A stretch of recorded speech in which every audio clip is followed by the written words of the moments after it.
Welcome to another message from the streets. Before I go into it, praise him to raise him.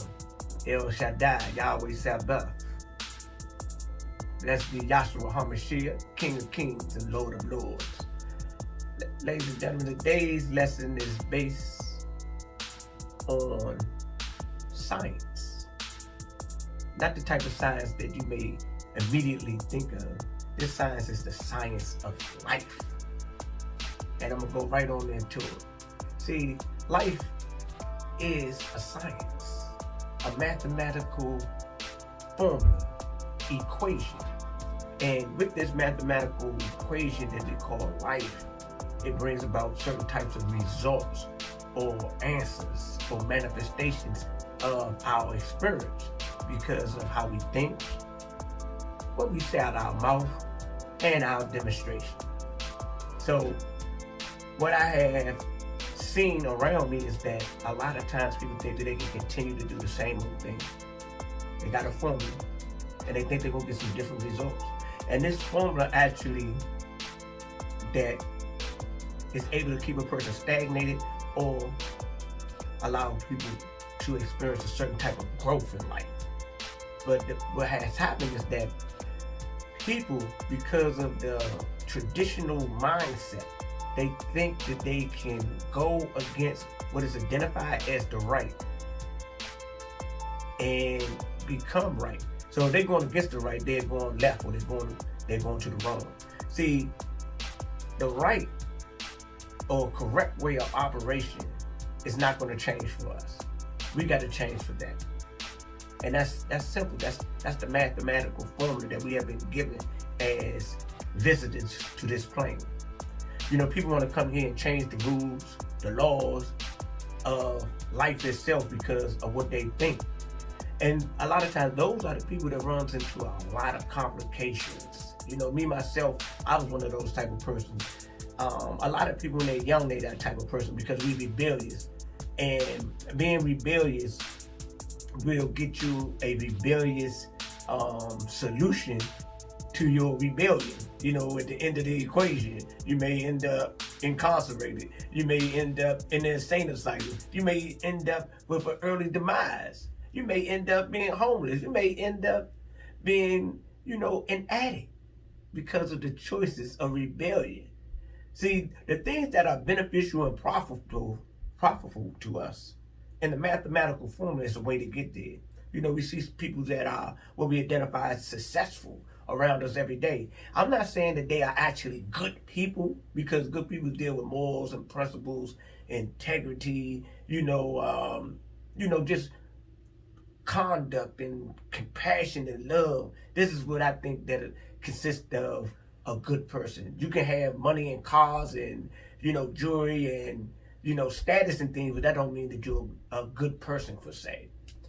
And the mathematical formula that a lot of people get stuck in is that they're going to, go out and have a certain type of activity in their life. And then they think that, I can always do this, but if I continue to do this, I'm still going to get what I want out of life. Let's go to a most simple thing, the addict. Not a person that just, sipping blaze or whatever they do occasionally, the addict. The one that has got a reprobated mind. The one that wakes up to their vice of preference that may alter their consciousness and actually put them in a great illusion of what is identified as the Maya. This addict says, you know what, I want a car, and I'm going to get a house, and I'm going to do this and this and this and that. Think about it all the time. But the thing of it is, before they get on their pursuit, they medicate themselves off the medication of their preference. May it be heroin, cocaine, PCP, Molly's, so forth and so on. Those things are distorting their state of mind, and this is the formula that they're using. This formula is actually against them because there is another formula that is most definitely to be more profitable towards them. And that formula would be to ostracize those things that are hindering your development in life. So some people say, you know what, I just smoke a little this and this and that. But most people don't get their vice of choice for free. So that is actually throughout the year, people spend $5,000, $10,000 on getting medicated. See what I'm saying? But that, and then they say, you know what, I don't got enough money to pay my rent. I can't afford a car, I can't do this. Because it's called sacrifice. Sacrifice is a part of the formula of life. If you want something bad enough, you're gonna sacrifice something to get it. Even in relationships, men, boys that are maturing to men, they got their men's in them, the pack, when they're young. That's what they roll with, that's what they love. But then when a female comes along and they, another type of love kindles in them, they got to make a decision. Are they going to still roll with the pack, or they going to go spend some time with this person that they're attracted to? So when they make the decision to go and spend time with the person that they're attracted to, the formula actually change. See, we got to change the formula. It's not a trophy or something of honor to be the same person that you was 20 years ago. In all actuality, you got a formula, but you stuck. You're not even developing. And in most parts, you're probably killing yourself. In several ways, you may be killing yourself mentally, physically, emotionally, because you got a routine that has you on the merry-go-round of life, and you're not developing, you're not involving so you can evolve. And that's what the science of life is about. We are created to involve and evolve. We are created to come from that lower state into the higher state, the lower self into the higher self. Some people say, man, there's only but one self. And that may be so, but within this one self, there are degrees of operations, and to be able to distinguish them, we'll call it the lower self and the higher self. There is one self, the true self, the authentic self, but a lot of us have created AIs, artificial intelligence. We have created these characters, and that's a part of our science that we use. And then the science of these characters always gonna fail us. They may get us to certain places, but it's not gonna get us to the ends of the exact means of our, destiny. It's gonna take us in, we park us over there on the side of the road, or keep us on the freeway of life, just going around and around, doing the same loop. Like I do, when I'm at work, we do a loop. Just round and around and around and around. Giving out a little information here, a little information there. Sometimes it'll be a little bit different, but at the end of the day, it's the same thing. And that's what a lot of people do in life, and they're comfortable with that. All I'm saying is that the science, it worked for me, it can work for you. It works for a lot of people.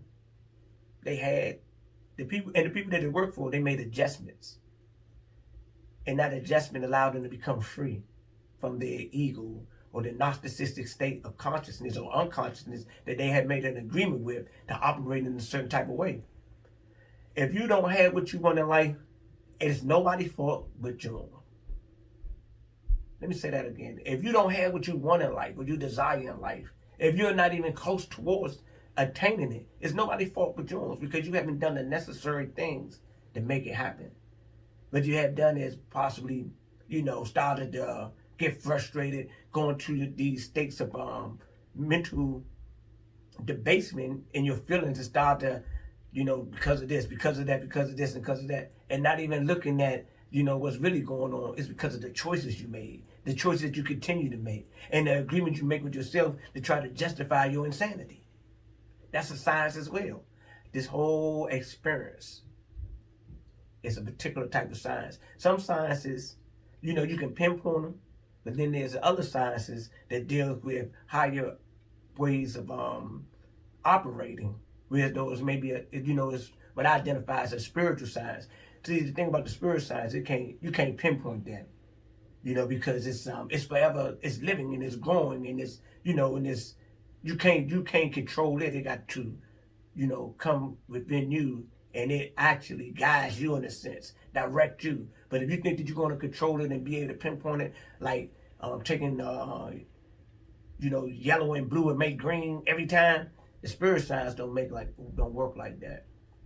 Ladies and gentlemen, this is just a little information I was bringing to you today. To try to give you something to think about in the sense of if you're stuck in life somewhere, make the adjustments. Because you're only stuck because you choose to be stuck.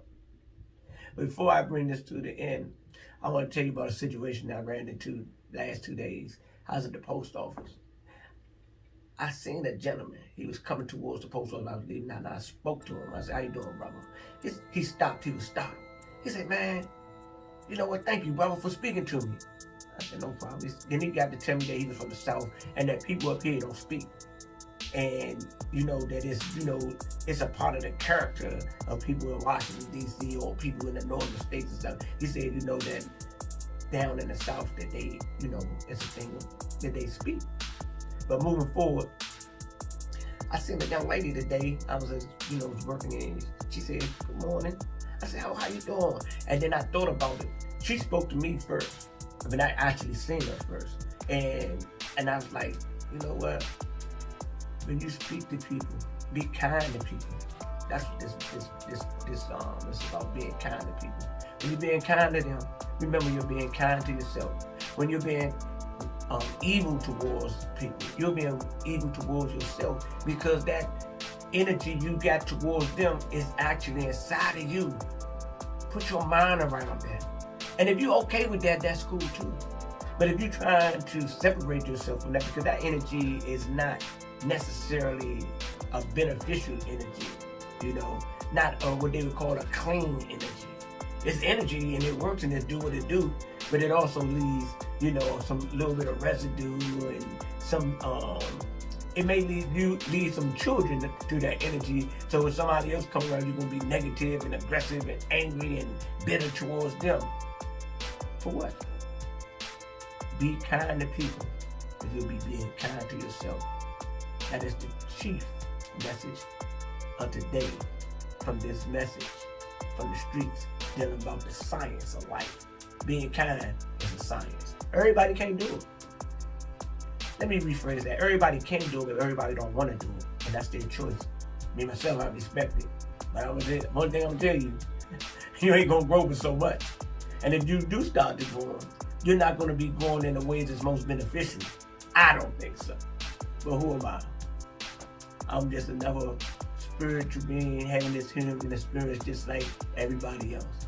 With that, I brought you this message in love, and I'll leave you this message in peace and goodwill to all mankind. You know what this shirt say? Change your ways. This is my t-shirt line. Change your ways. And I'm talking to you, I'm talking to myself. Praise him to raise him. Holla.